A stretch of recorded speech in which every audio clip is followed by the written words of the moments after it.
Hey everybody, welcome to this episode of Winephabet Street. Before we get started down to Winephabet Road, I'd like to give a shout out to ListenHer03 for giving us a 4-star review entitled Great Wine. I really liked Dracaena Wine's Winephabet. Can't wait to hear more as they move forward. Fun collaboration between wine facts, science, and opinions. There's so much I didn't know, and it is nice to learn more from their podcast. Plus, with some humor added in there. So thanks a lot, ListenHer03, and I'm glad you like it. Welcome to Winephabet Street. Welcome to Dracaena Wine's podcast. Our wines plus your moments equals great memories. I'm your host, Lori, and this is a podcast about all things wine.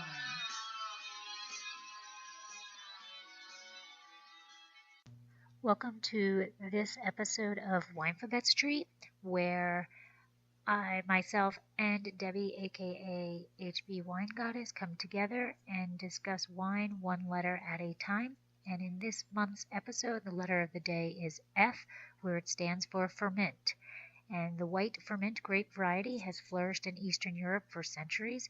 It's best known for its wines from the Tokaji wine region of Hungary, where Furmint is particularly susceptible to the botrytis fungus, which is typically what most people think of when they hear Furmint. They think of that sweet dessert wine. And what we have learned in this episode is that that is not necessarily true, that there also is dry Furmint out there. So join in on Winephabet Street and welcome to the letter F.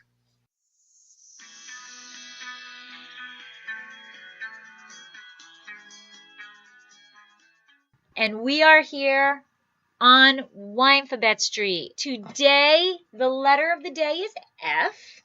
Okay. But before we get into that, Debbie, why don't you introduce yourself to our listeners?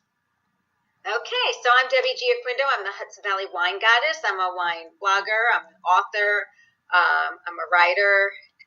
What else am I?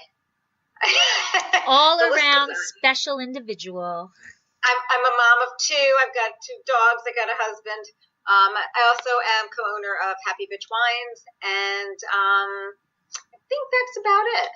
I'm Lori, and my husband Michael and I own a boutique winery in Paso Robles known as Dracaena Wines. We specialize in Cabernet Franc. We are the founders of Cab Franc Day, which is December 4th. So go grab yourself a bottle of Cab Franc. And hey, if you want to order it from dracaenawines.com, I wouldn't be opposed to that. But grab yourself a bottle of Cabernet Franc. Head over to social media all day on December 4th. Follow hashtag Cab Franc Day, and Twitter chat is at 8 p.m. Eastern Time, followed by a virtual chat at 9 p.m. Eastern Time. But other than that, that's what we do. We focus in on Cab Franc and making sure that people get the concept that it is more than a blending grape. But today, we are not about Cab Franc. We are about what, Deb? Furmint. Furmint. And we are going to hear from Elmo right now.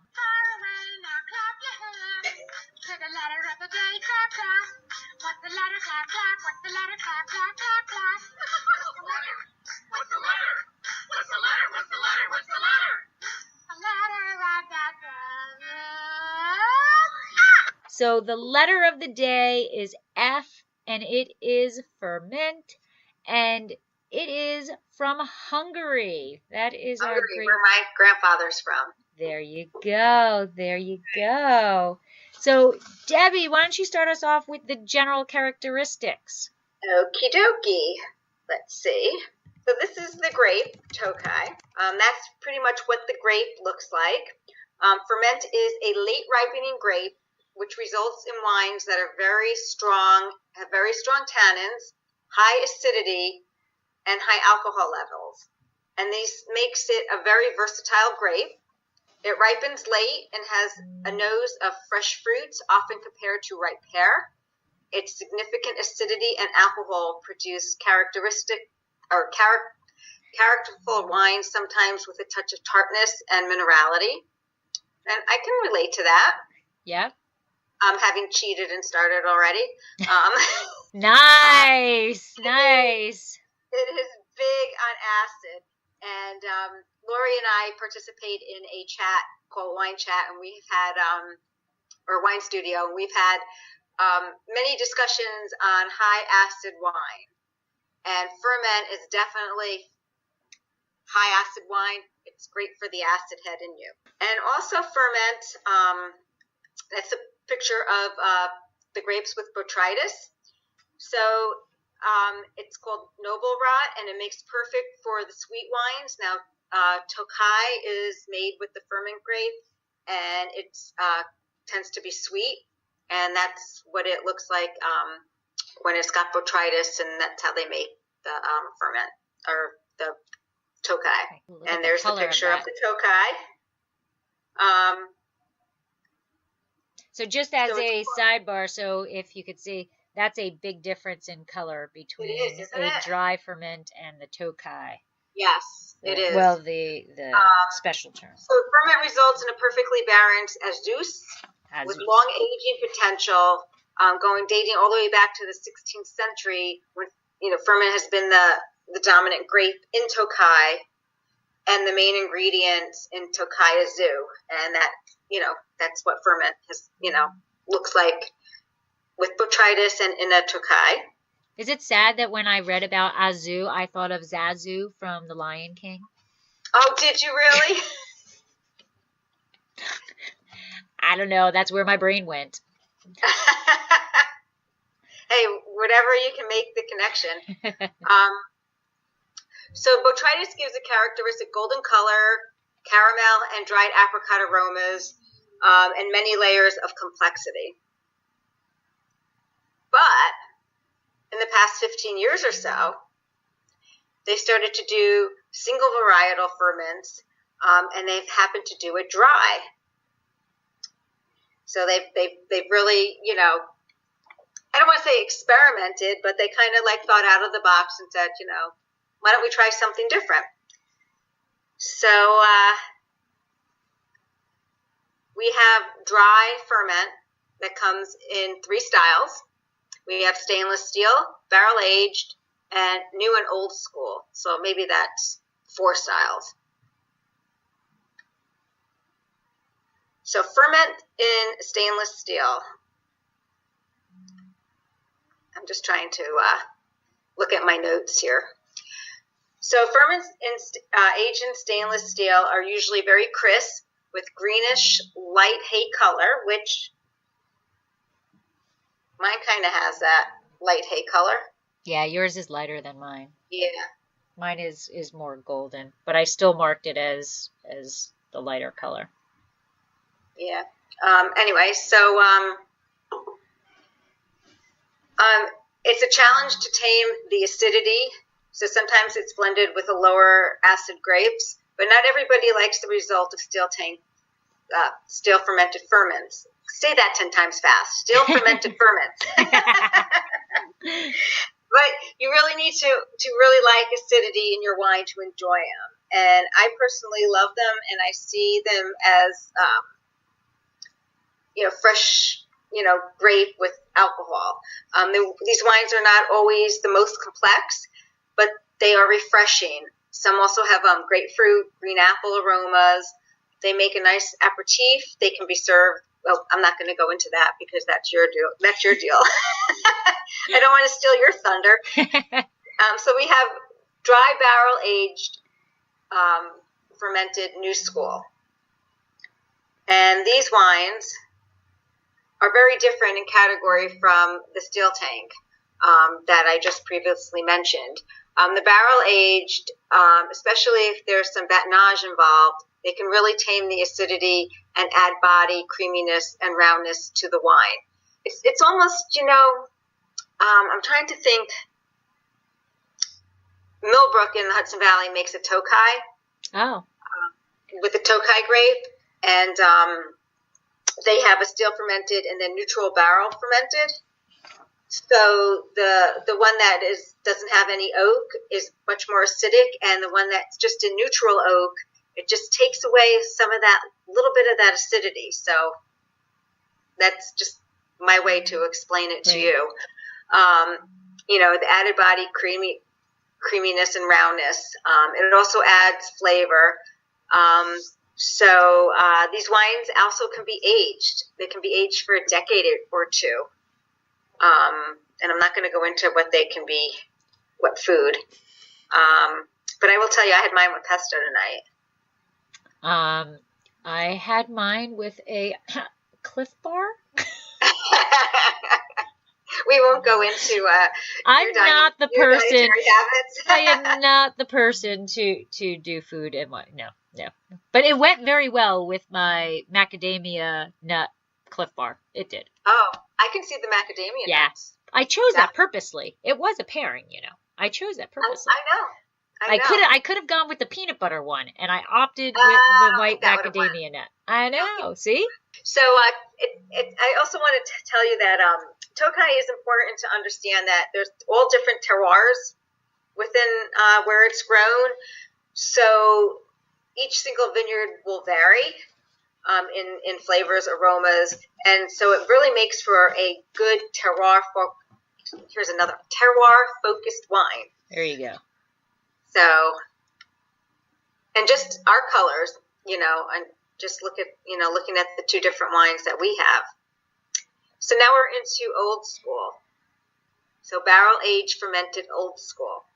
And this is what many Tokais, they used to make Tokai at home for everyday drinking.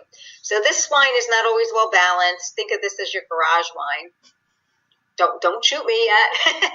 But, sometimes it's over-oxidized. It can even have a good amount of botrytis. But it's a wine you'll remember. Probably will stand out. I have not had this. Or I would let you know, because I will be vocal.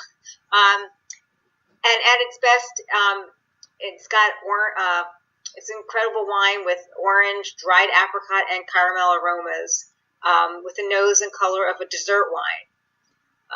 And while it says here that it's actually very dry also.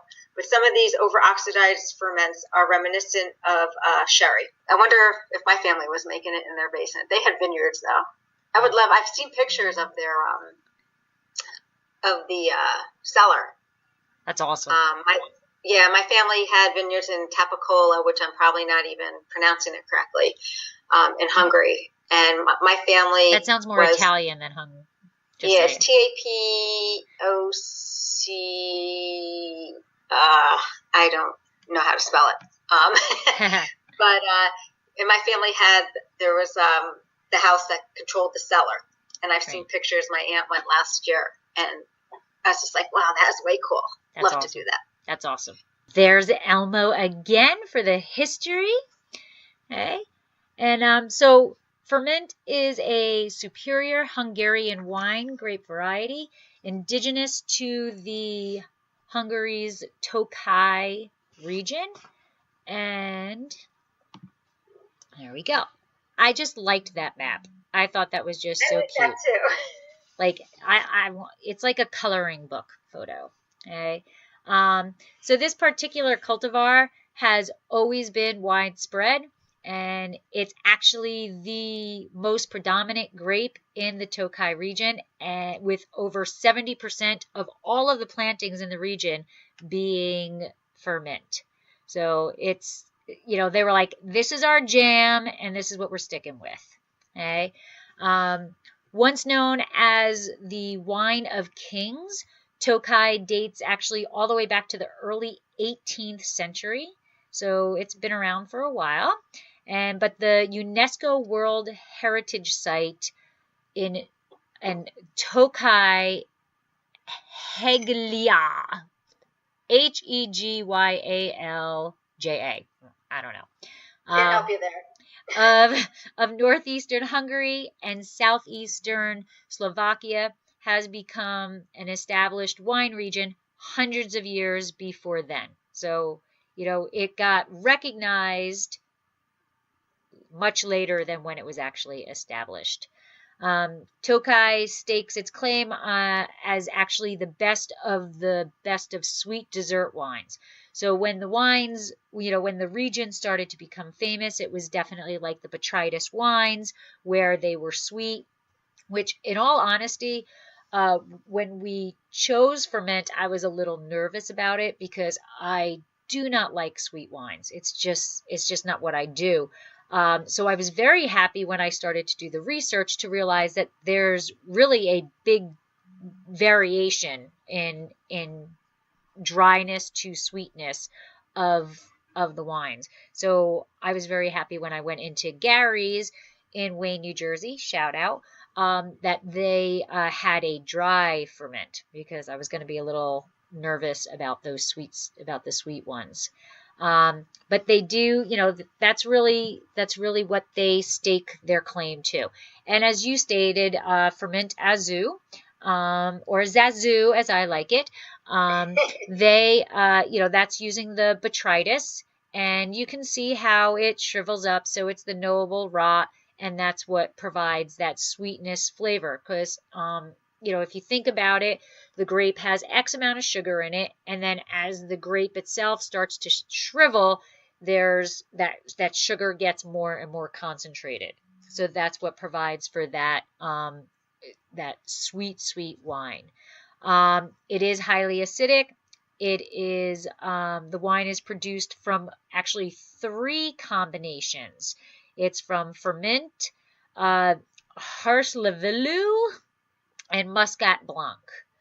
And in 2014, to hopefully get more people to be aware of Furmint in the United States, Furmint USA was established, and they are an educational program. So they're a campaign that actually focuses in on the dry Furmint. So I guess they figured, you know what, people know that it's sweet, and there's some people who stay away from it, like me, because they thought that it was so sweet.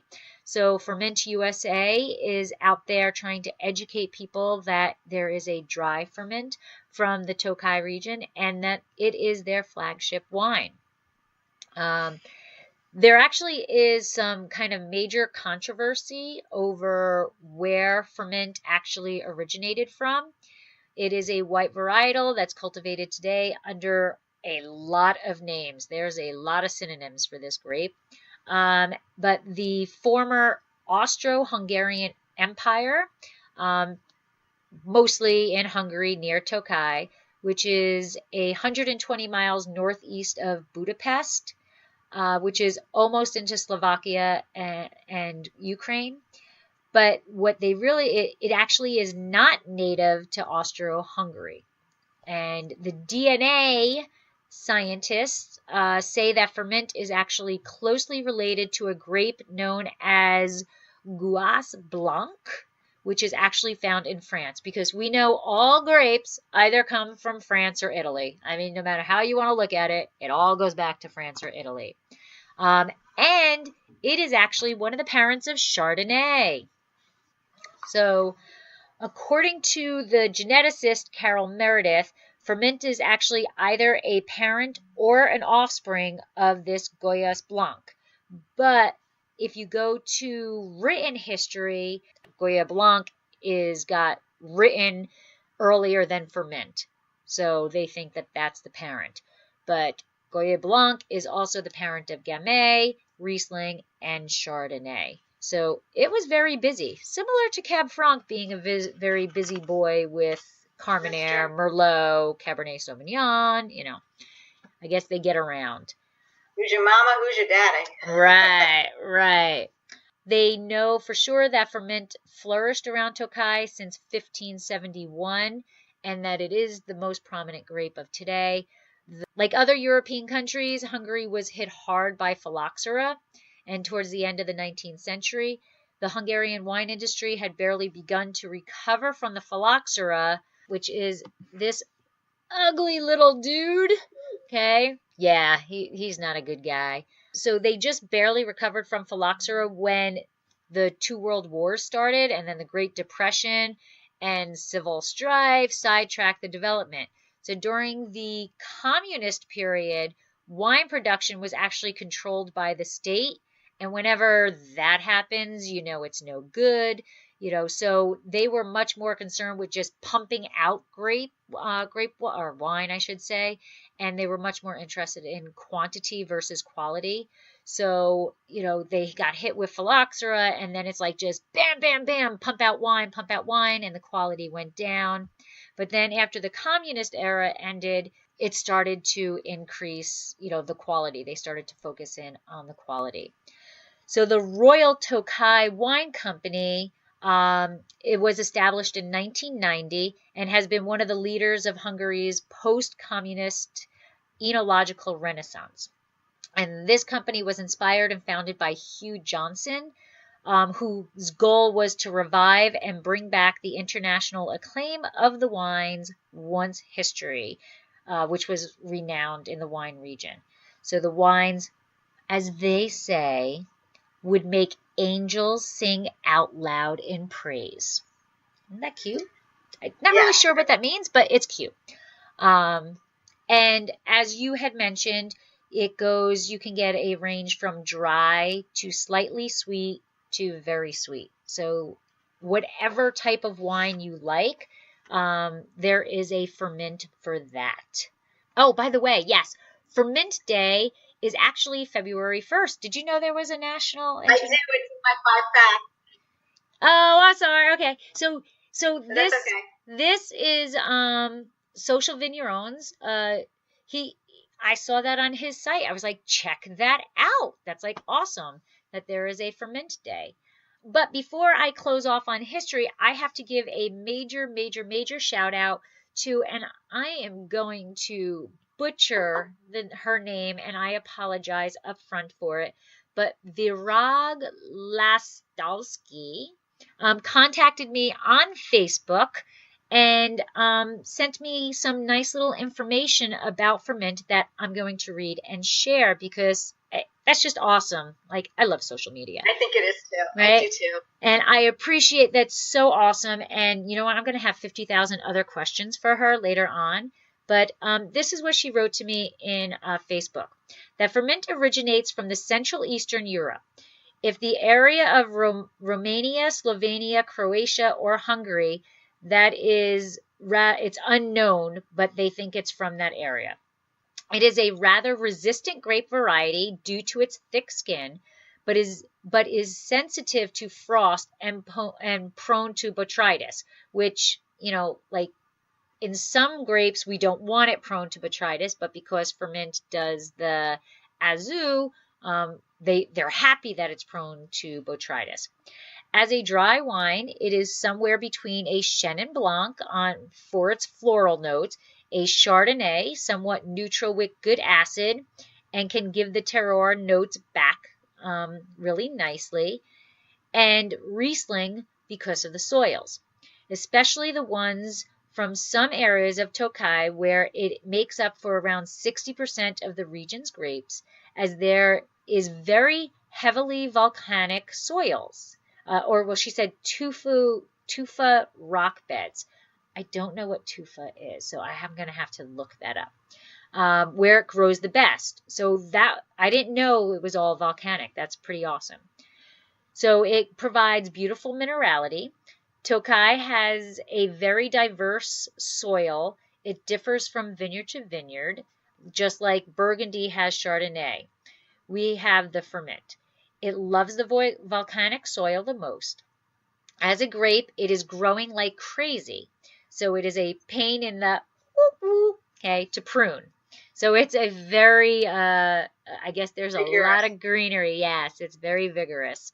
It ripens quite late, and they generally harvest around mid to the end of October.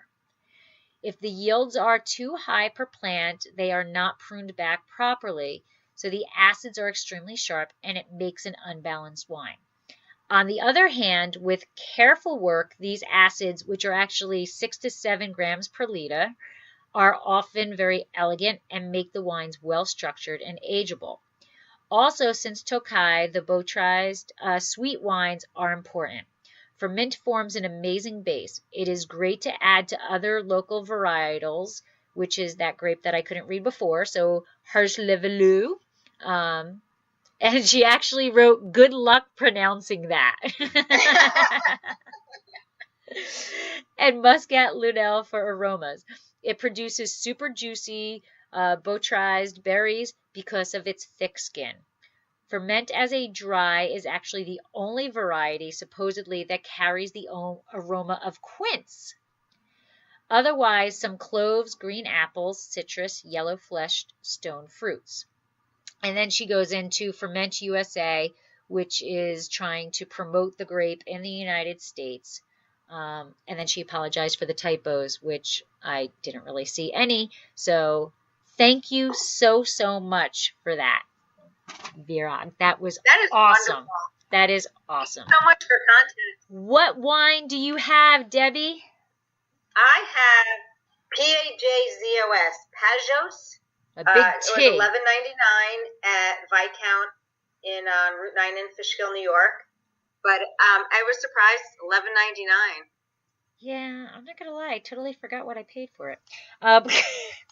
Mine, so bad. Just put it on the charge card, whatever. Mine is Patricius Tokai Dry Furmint. And it is a 2015. And mine is a 2015 too. And on the back, it's interesting because it says wow. There's a wow meter, and the wow stands for the weight of the wine. So, see that? Oh, that's interesting. Yeah. So it's kind of equivalent. Almost like the Riesling scale. Yeah, it's like a Riesling scale, you know? But it's on the weight of the wine. Yeah. And it weighs in at 12% alcohol. So it's not very acidic. And you were talking about the differences of how we can, or how they make the ferment. And this Patricius Tokai was actually voted the most beautiful winery in Hungary in 2013. But it was actually this was in barrel, because it doesn't have the high acidity that I was expecting. It's definitely, but they say it's a lightweight because it's way down there. Really? Yeah, but I don't know. It's not what I was expecting it to be. That doesn't mean that it's bad. It just, I really was expecting that huge acid head, and it's not that. I have that. Well, maybe yours was in the barrel. Yeah, and I think it was. But a little bit about the winery. The winery was found in the Tokai region and was established by here's another name I cannot say, Kessy. Kekessy family. And the owners are Desko Kekessy and his daughter Katinka. And the name Patricius is actually a word for nobleman. That's what it means.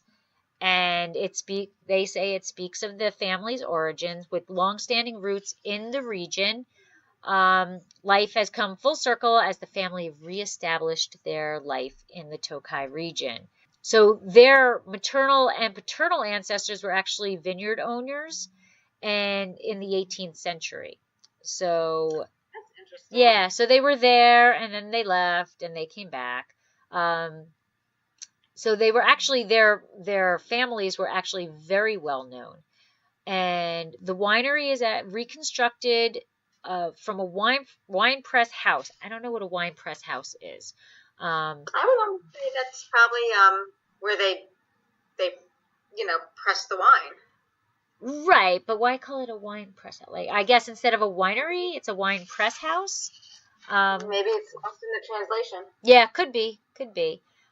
So it was the building was actually previously owned by Jesuits and various aristocratic families, such as, and I guess I'm supposed to know who these people are, but Wolkenstein and Falkenheim, Shishiani, and Rekasia, I don't know families. So I'm guessing they're pretty big wigs. I don't know who they are. And the building was used as a press house, and it was actually mentioned in the album in 1867. So it's a historical building. The total Mine's corporate. oh the total land holdings is only 140 hectares. And only 85% of it is in production. So, and they ripped out 30 hectares to replant. So, and this wine got a 90 points and best buy in Wine Enthusiast. So, it was well liked by them. Yeah, it was well liked by them. So, what about your wine? What you got? So my wine's kind of corporate. Pajos was established in 1991 by 12 investors, including Jean-Michel Archiot, who, born in 1947, passed away in 2001, who was the director of Chateau Clinique in Pomerol, France, and La Croix du Casse in Pomerol, and Beau Soleil. Nailed it! Pomerol. And something else, Jean Caries in Bordeaux. So at the time of the Tokai investment, Acrut was a charismatic, communicative, and highly respected winemaker, and he was at the height of his fame and also managed the renowned Gam Audi wine merchants, which traded in Bordeaux, Grand Crus, and leading foreign wines, in addition to those mentioned wineries. So other key investors was Jean-Louis Laborde.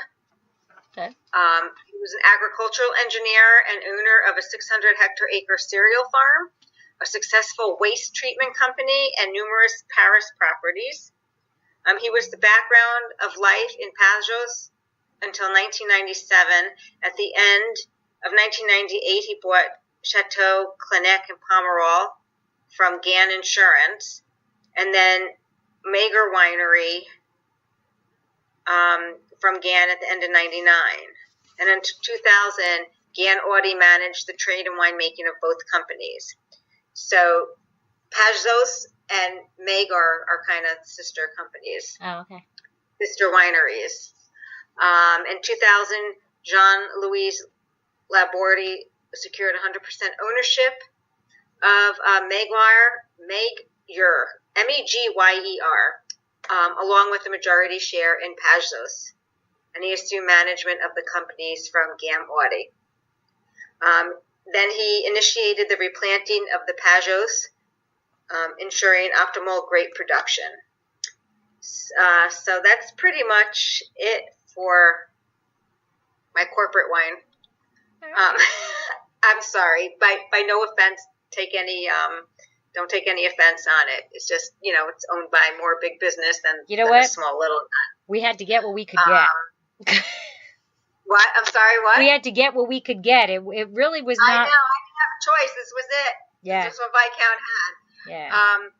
The Pajos Vineyard is on the southwest facing land, which is brown earth and clay strips, which mixes with andesite tuff. Yeah, see, that's tough thing again. I don't know what that is. Andesite, Andesite. Tough. I don't know. Yeah. The ground, maybe it's something volcanic. I don't know. I think so. I just don't. Excellent heat-retaining properties, so grapes ripen beautifully and become supreme ajus berries.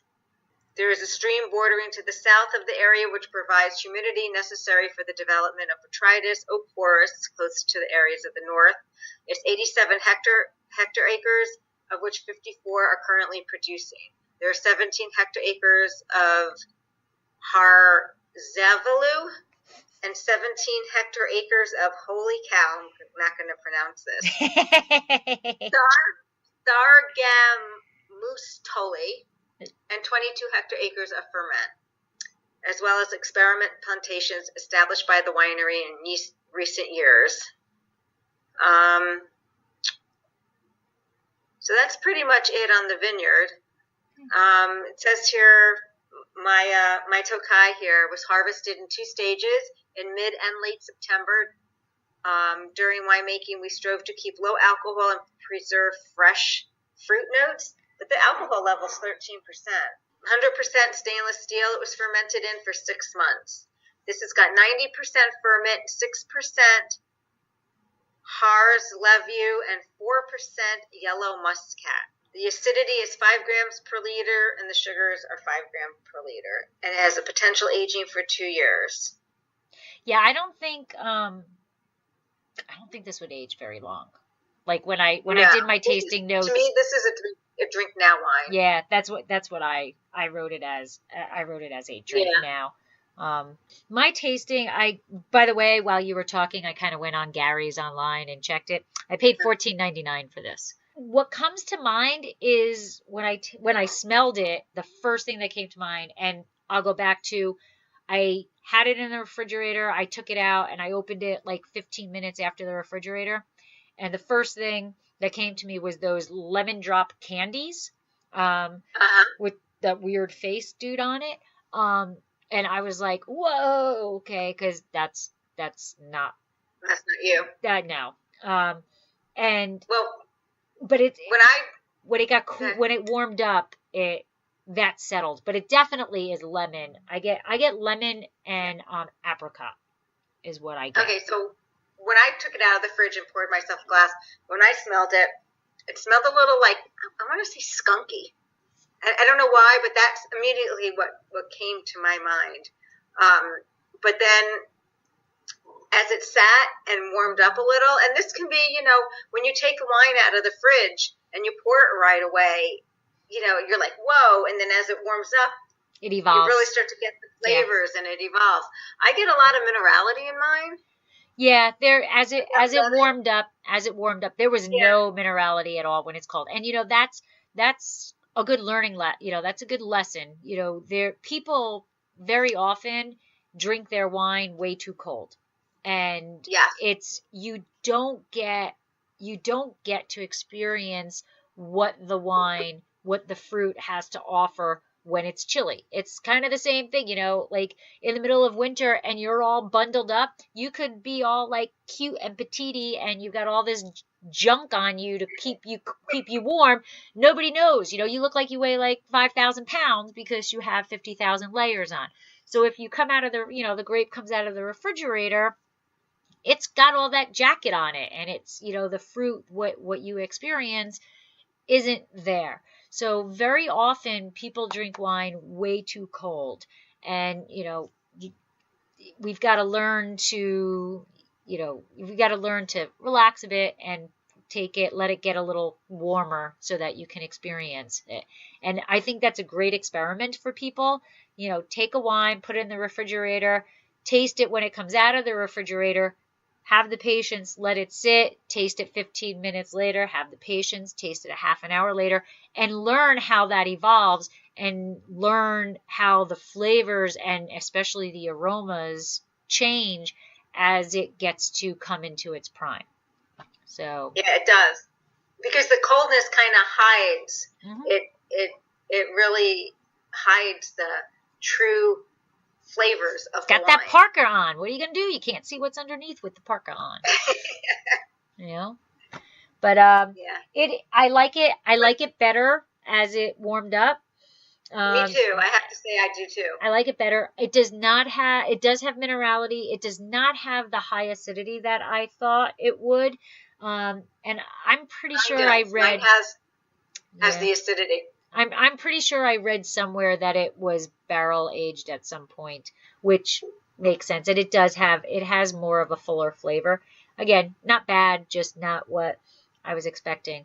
But it's definitely apricot, and the lemon, that lemon drop has settled down a bit. There's still lemon, but there's apricot. The finish, I would say, is like a medium. Like, one of the things about Furmint is that it's supposed to have a very long finish. I would give it a medium, maybe a medium plus, because it does hit the acid right at the end, so it does linger for a bit. But it's not. Just lingers. Yeah, it's really strong right now. Yeah. See, we have two different ways of aging this wine. Yeah. It's definitely. But I get the lemon. I get a lot of minerality. Right. I get like white flowers too. I don't know why. Yeah, no, I don't. Just But that kind of makes, it goes to whatever region. They're saying it's very terroir, driven. So terroir driven. Where it is where it is. So I kind of like it. I mean, it's not bad. Yeah, it's not bad at all. It's enough for me to try another one. Yeah. I have not. Too bad I can't say, here, try mine. Yeah, that would be awesome. Because I would like to try yours too. Yeah. So, hey, Furmint USA, if you're listening to this, let us know where we can get some more Furmint, because we both had kind of a difficult time getting a bottle. So, we would love to explore Furmint more. Let us know where we can find some more. Yeah. And if you guys that are listening and you want to go and try Furmint, and I would call ahead to your liquor store to find out if they actually carry it, because I called 3 stores before I found one. Yeah, it's carried it. Yeah, but so on to food pairings. What do we think? All right. It's a well-known fact that the key structural element of pairing wine with food is the naturally occurring acidity in the wine itself. So Furmint is kind of one of those, we can do a lot of stuff with it. It's kind of like sparkling wine. Like sparkling wine can just go with so many different things. So the acidity of this Furmint is actually rather complementary to a large portion of choices, including white macadamia nut Cliff Bars. Okay, so I'm saying go for that, people. Anyway, so the high acidity holds up to the saltiness in soy sauce and wasabi sauce. So sushi is an option, not happening with me, but it is an option. Pronounced oaking harmonizes well with roasted and grilled meats, and that's not happening on my plate either, but I totally... That will happen on my plate. That is? That will happen on my plate. Okay. But I totally can get the rosemary. Like, for me, a pasta dish in a rosemary sauce, I think this would go phenomenal with rosemary. And they're saying pasta in a white creamy sauce. Sure, because the cream and the acidity will break down the cream. Correct. But I would totally throw rosemary sprigs in there, because I'm thinking that's my new love. Game meats, that's a biggie with it. And then here we go. This is all me. Cheese, baby. Cheese, and more cheese. So Baladi, which is kind of like a softer cheese, basket cheese, Havarti. Now I'm a big Havarti fan, and I can see that. And even the brie, and rosemary on the brie again. That's actually lavender on there. But I kind of think that would be pretty darn amazing, if you ask me. So those are the cheeses that are recommended. And then if you go to the sweeter, if you go to the Azu, it's, they're talking foie gras, and which, okay. I'm not big foie gras either. Yeah. And then, just right there, the enlarged liver of a force-fed duck or goose. Now, I mean, not to get on a whole other ball game, but seriously, force-feeding a duck or a goose, is that really necessary? Yeah. Yuck. But that is what is recommended. So that is the food pairings. When I was in France, there were some dinners we had with foie gras, and not a fan. Oh, but you have to admit that Jordan, we were just at a wine conference in Sonoma. That Jordan caviar, I know you didn't eat it, but it was really good. That was my first experiment with I will caviar. just say, I was so impressed. I will just say that if you want to go experience luxury at not so much a luxury price, because their prices aren't out of control, but hospitality, they take hospitality to another level. Jordan excels in hospitality. The wine is exceptional, and just how they treat people. Like, you will feel like a king or a queen at Jordan. Yep. And the price, you're not paying to be king or queen, and it's amazing. So Jordan, Lisa Matson, again, spectacular job at the Wine Bloggers Conference.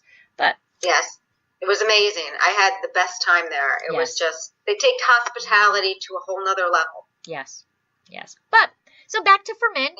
5 fun facts. It is the flagship wine of Hungary. Keep calm and enjoy Furmint in February. February 1st is Furmint Day. Furmint is a cross between, how did you say that? I said Gua Blanc.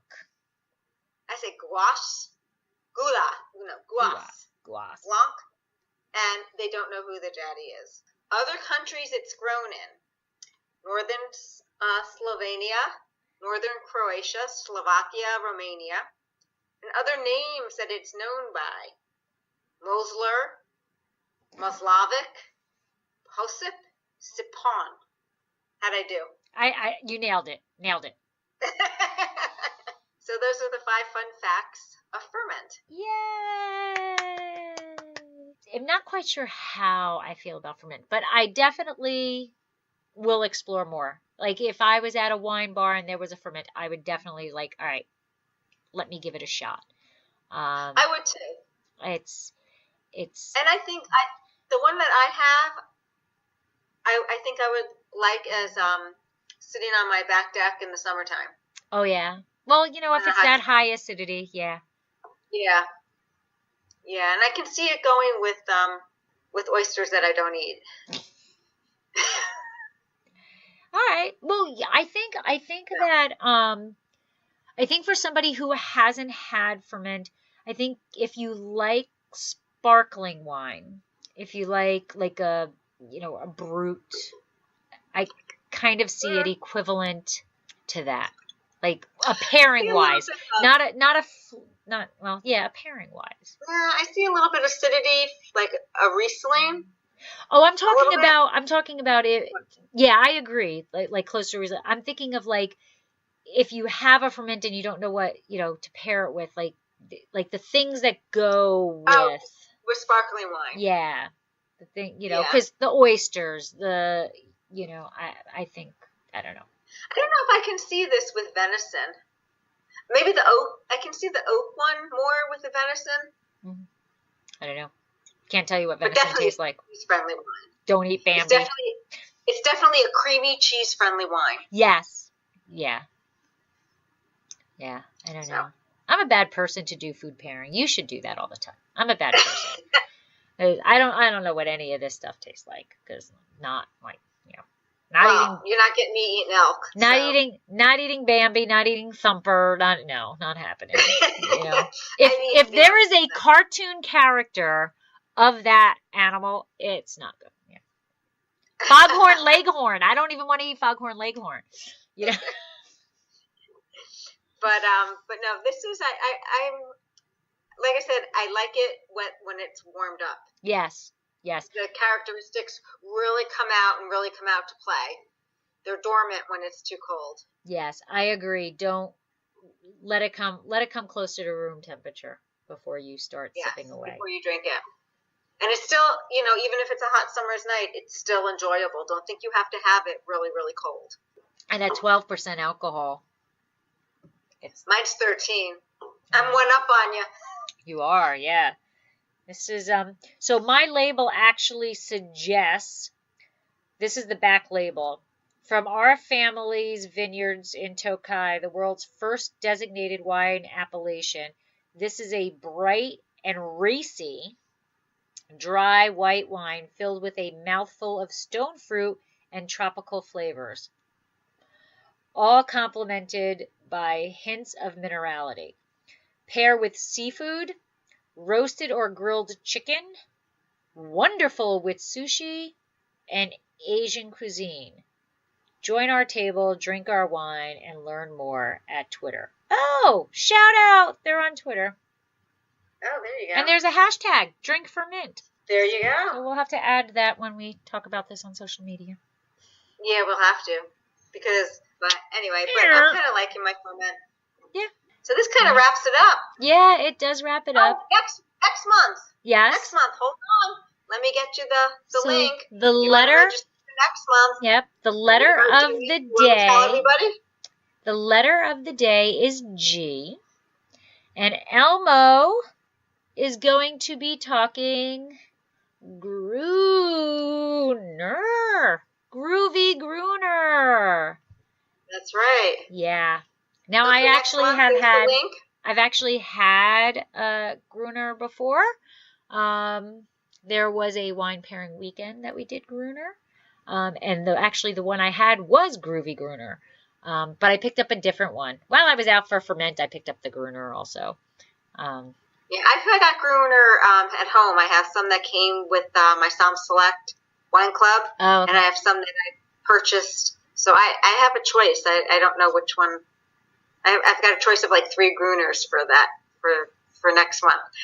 I'll have to sit. I don't know. And I'm not going to taste them at all beforehand. I'm just going to do eeny, meeny, miny, mo. So I actually was not going to taste my Furmint until we got on camera, but I was a little afraid of what my face would be when I when I tasted it, because I had no clue what really to expect.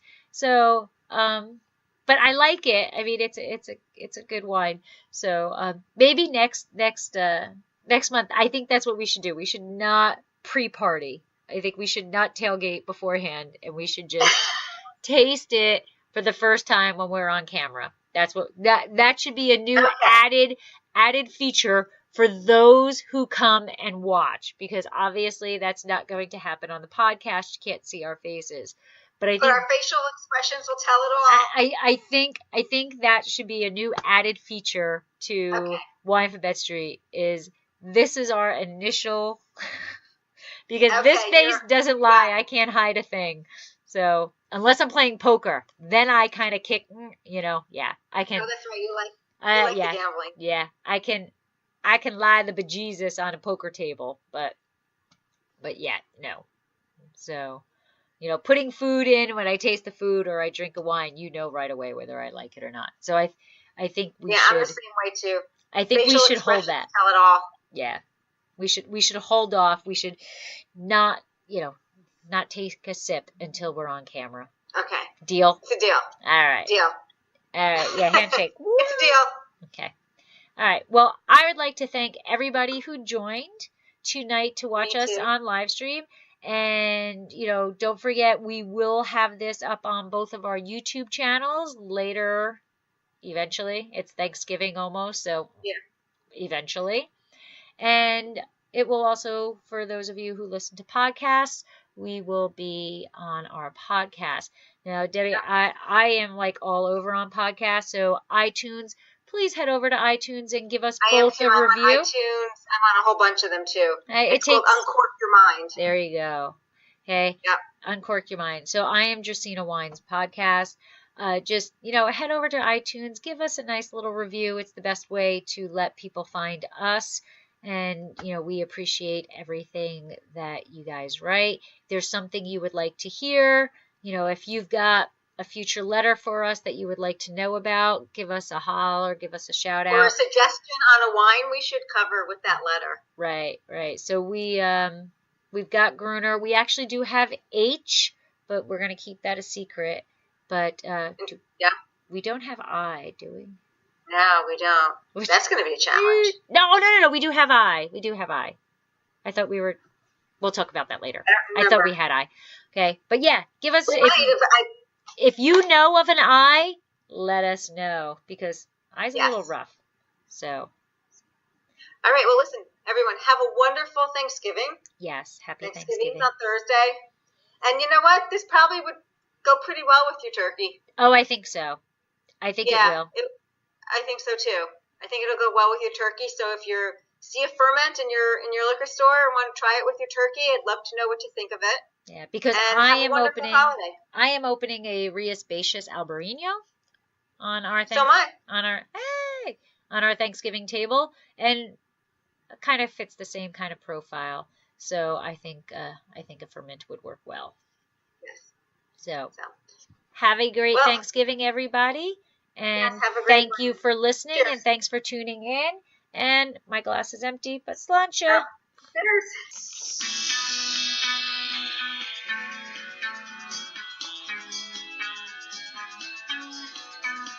Thanks for listening to Dracaena Wines podcast. If you have suggestions of what topics you would like us to discuss, please reach out to us on social media or at dracaenawines@gmail.com. If you liked our podcast, please subscribe at iTunes, Stitcher, Google Play, or whichever podcasting program you use. To easily subscribe at iTunes, please go to bit.ly/Dracaena podcast. That's bit.ly/D